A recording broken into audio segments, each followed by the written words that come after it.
Hello guys, এই যে আমি একটু রেডি হয়ে গেছি। আমি একটু বাজারে যাব, এসে তোমাদের সাথে কথা বলবো। বাজার থেকে এসেই বাড়ির পাশে ওই মন্দিরে গেলাম।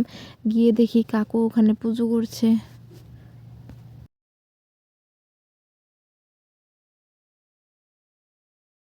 এদিকে আবার মন্দিরে কাজ শুরু হয়ে গেল, কারণ মেলা চলে আসলো, এর জন্য কাজ শুরু হয়ে গেল। আগে এখানটায় কীর্তন করতো, আজকে জায়গা পরিবর্তন করলো।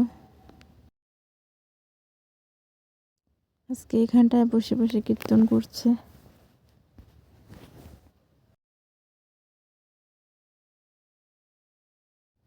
এদিকে আবার ছোট্ট ছেলে মেয়েগুলো গোপাল সাজায় ব্যস্ত, গোপাল সাজছে।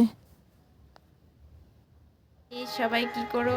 এই দেখো আমাদের একটা ছোট্ট মিষ্টি ননদ, কেমন লাগে?